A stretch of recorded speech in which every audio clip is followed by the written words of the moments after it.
Good morning বন্ধুরা, কেমন আছো সবাই? আশা করছি তোমরা সবাই ভালো আছো, আর আমরাও ভালো আছি। না বাবা? হ্যাঁ বাবা, হ্যাঁ আমরাও ভালো আছি।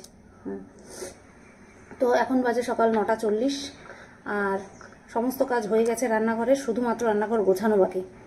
আর রান্নাবান্না হয়ে গেছে, লাস্ট একটা পদ করে আসলাম, সেটা দেখাইনি। তো সকাল থেকে কি কি রান্না করেছি একবার দেখে নাও, তারপরে আবার আসছি।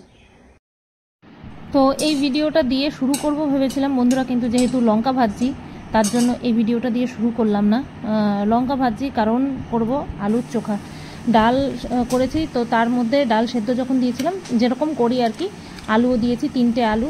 আর এই যে শুকনো লঙ্কাগুলো ভেজে নিয়ে গরম অবস্থাতেই ম্যাশ করে নিচ্ছি, নতুবা পরে নেতিয়ে গেলে আর এরকমভাবে গুঁড়ো গুঁড়ো হবে না। তো 3টে শুকনো লঙ্কা ভেজেছি 3টে আলুর জন্য। সবসময় এত দিই না, কিন্তু আজকে দিলাম, যেহেতু শুকনো লঙ্কাগুলো ছোট ছোট তাই মাঝখান দিয়ে ভাগ করেও দিইনি। এদিকে আমি এইটা ম্যাশ করছি, শুকনো লঙ্কা ম্যাশ করছি, আর ওদিকে কিন্তু আমি পেঁয়াজটা ভাজা বসিয়ে দিয়েছি।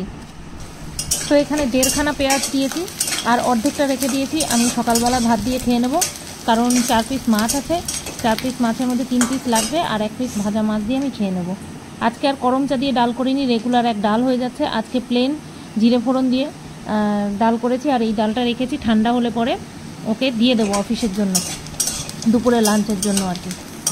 তো এই যে দেখো আমার আলুর চোখাটা মাখা হয়ে গেছে, খুব সুন্দর বাইন্ডিং হয়েছে আলুর চোখার। লবণ টবণ চেক করে দেখেছি, একদম ঠিক আছে।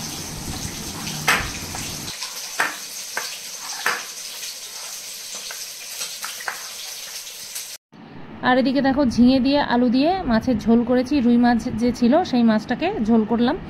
আর এই সময় মাছের ঝোলের টকবক শব্দ শুনতে পাওনি, কারণ সকাল সকাল মার সাথে কথা বলছিলাম, মনটা ভালো ছিল না তো তার জন্য।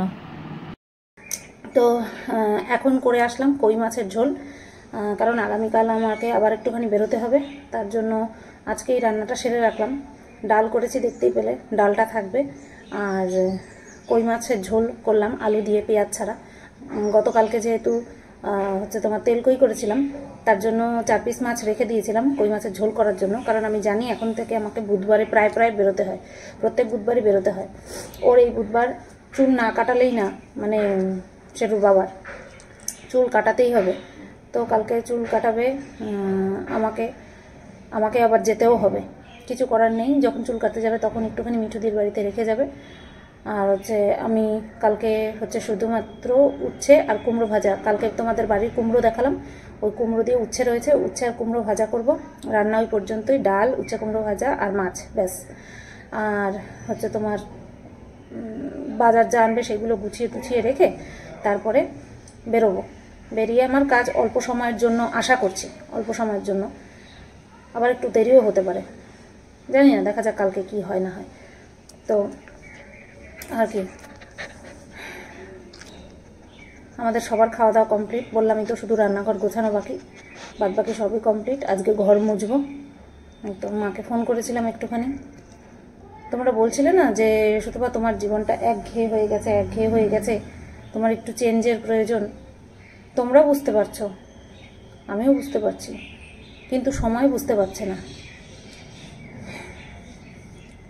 নর্মালভাবে বাঁচি তাও হয়, আমি তো আবার স্পেশাল সবার কাছে, সেই কারণে সবাই আমার বাঁচার মুশকিল করে দিচ্ছে, বেঁচে থাকাটাই মুশকিল হয়ে যাচ্ছে। তো ঘুরতে যাওয়া তো অনেক পরের কথা, জানি না কি হবে। কারণ আমি সব শেয়ার করি, তোমরা ভাবো সুতপা সব শেয়ার করে না, সুতপা সব শেয়ার করতে পারে না। মার সাথে মাঝে মধ্যে ফোনে কথা বলে একটুখানি হালকা হই, কিন্তু সেই হালকা হওয়াটা তো আরও বেশি জ্বালা, কারণ বললে পরে আরও বেশি কষ্ট হয়, চেপে রাখলেও কষ্ট হয়, বুকে ব্যথা হয়, বললে পরেও চোখের থেকে জল বেরিয়ে যায়। কী যে করি তাই ভাবি। আগের দিন বলছিলে তোমরা যে এই বলো তুমি, তোমার হাজব্যান্ড খুব ভালো, আবার এই তুমি বলছো। আমার হাজব্যান্ড যে ভালো কি করে জানলে তোমরা? আমি বলেছি তারপরেই তো জানতে পারলে। আর আমি বলেছি নিশ্চয়ই মিথ্যে কথা বলিনি, সত্যি কথাই বলেছি। হ্যাঁ ও ভালো, কিন্তু বড্ড বেশি ভালো, এটাও আমি বলেছি, যে এত ভালোর দাম কেউ দেয় না, ঘরের লোকই এত ভালো হলে পরে দাম দেয় না, বুঝলে? আমি ভালো না, আমার ভালোত্বটা কেউ দেখে না, ঠিকই বলেছো। তোমরা সবসময় বলো তুহিন ভালো, আমার কথা কেউ হবে না আমি ভালো কিনা। আমি তো চরম খারাপ। যেই মানুষটা 10টা বছর একটা মানুষের সঙ্গে সংসার করলো, তার ভালো মন্দ, তার মনের দায়িত্ব, তার শরীরের দায়িত্ব সব নিল। হ্যাঁ, কি করলে ভালো থাকবে, কি খেলে কি খাওয়ালে ভালো থাকবে, সুস্থ থাকবে। শরীরের দিকে তাকাতে গিয়ে কোনো সময় সপ্তাহের একদিন ছুটি পায় কোনো দিন জোর জবরদস্তি করিনি আজ পর্যন্ত, যে চলো এখানে চলো ঘুরে আসি, ওখানে চলো ঘুরে আসি। সবসময় ভেবেছি একটা দিন ছুটি পায়, একটু বাড়িতে থাকুক। আর সেটাকে মাথায় রেখে ও কোনোদিনও বলেনি যে চলো আজকে যাই ঘুরে আসি, কখনো বলেনি, কখনো বলেনি, 10 বছরে কখনো বলেনি। তো একা আছে ওই ভালো, আমি খারাপ? আমি যদি এতই খারাপ তাহলে থাকছে কি করে, সংসার করছে কি করে? আমার ভালোটা কেউ কোনোদিনও দেখেনি, দেখবেও না। আমি কি করেছি না করেছি সংসারের জন্য কেউ কোনোদিন দেখেনি, দেখবেও না।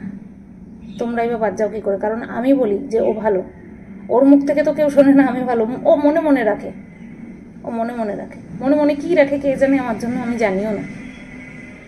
আমার জন্য মনে মনে কী রাখে আমি জানি না। হয়তো ভাবে যে কোন কপাল করে আমি বিয়ে করলাম এরকম একটা মেয়ে, যেরকমটা তোমরা বলো, অনেকেই বলে, তোমরা বলো বললে ভুল হবে, অনেকেই বলে।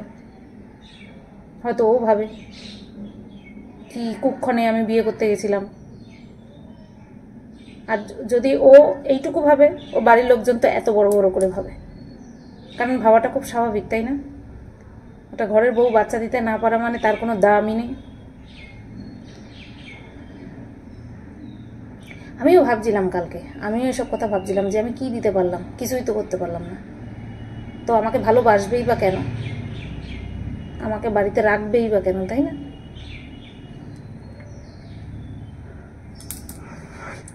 তো পেঁয়াজ ছাড়া কই মাছ করেছি, মাছটার মধ্যে লাস্টে নামানোর সময় দিলাম, কি যেন বলে, ধনেপাতা দিলাম। ছিল লাস্ট, গোড়ার দিক থেকে পচে যাচ্ছিল, তাই আগার দিকগুলো যা ছিল সব একবারে দিয়ে দিলাম। ঝিঙে দিয়ে মাছের ঝোল করলাম। ওই মাছে ধনেপাতাটা দেবো বলে ফ্রিজ থেকে নামিয়েছি, ওই মাছে দেওয়ার সময় মনে নেই, দেওয়ার কথা মনে নেই, তাই এই মাছের মধ্যে দিয়ে দিলাম। আর সেরুকে সকাল 9টা 9:45 থেকে রান্নাঘরে এনে রেখেছি, কারণ 9:45 সময় ওই বউটা এসছে, রান্নার বউ, তো সেই কারণে ও প্রচণ্ড চিৎকার করছিল, তো রান্নাঘরে এনে রেখেছি, ব্যাস চুপ। রান্নাঘরে আমার কাছে থাকলে পরে চুপ হয়ে যায়। ওকে স্নান করাতে হবে, লোম ছেটেছি, অনেক দিন হয়েছে, 2-3 দিন তো হয়েই গেল, ওকে স্নান করাতে হবে। এখন দেখো এর থেকে লক্ষ্মী ছানা আর হয়? দেখো এবার একটু তাকাবো আবার, না শুয়ে থাকো, হ্যাঁ শুয়ে থাকো। তুমি আমার লক্ষ্মী ছানা তো, কোনো জ্বালাতন নেই। ও একটু পাশে বসে থাকলে ও শোনা, ব্যাস ও চুপচাপ শুয়ে থাকবে, লক্ষ্মী ছেলে। সত্যি বলছি, একটা ঘর থাকতো, শুধুমাত্র আমি আর শেরু থাকতাম, আর কিচ্ছু চাই না জীবনে।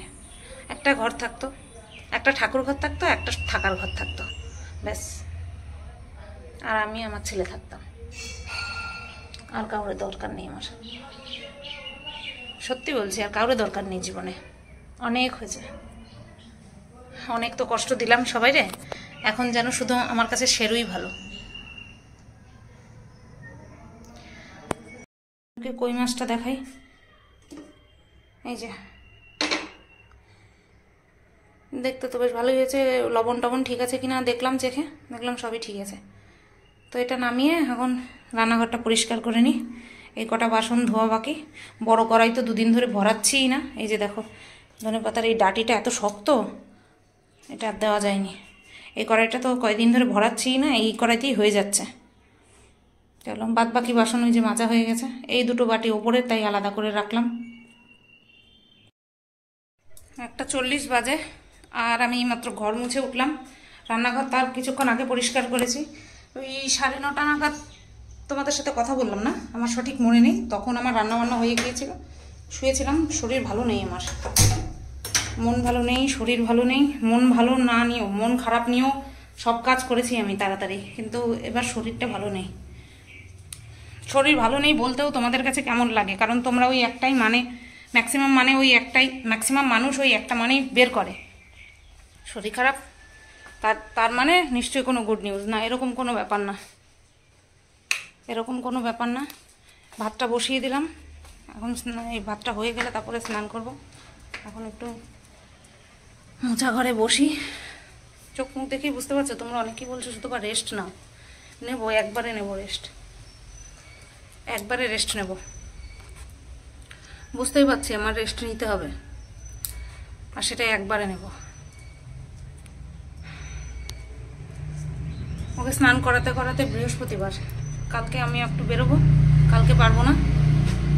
আজকে পারতাম কিন্তু শরীরটা একদম ভালো নেই, শরীর সঙ্গ দিচ্ছে না, তার জন্য আজকে আর করাতে পারলাম না। স্নান করাতে করাতে বৃহস্পতিবার, কারণ কালকেও বেরোতে হবে, বাড়ি থাকবো না।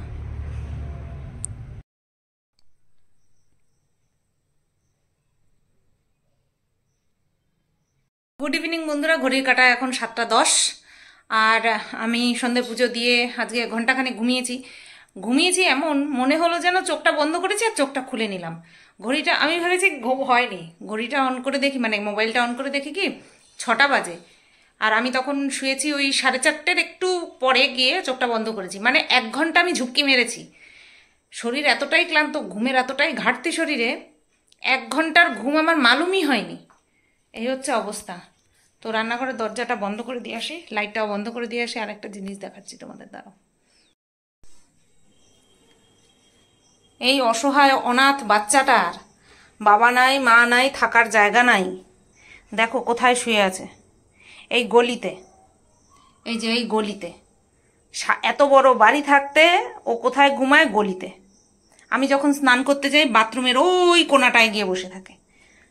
এ পাগলা ওঠ, ওঠ, এ পাগলা ওঠ, ওঠ পাগলা ওঠ, এ পাগলা ওঠ, এ পাগলা ওঠ,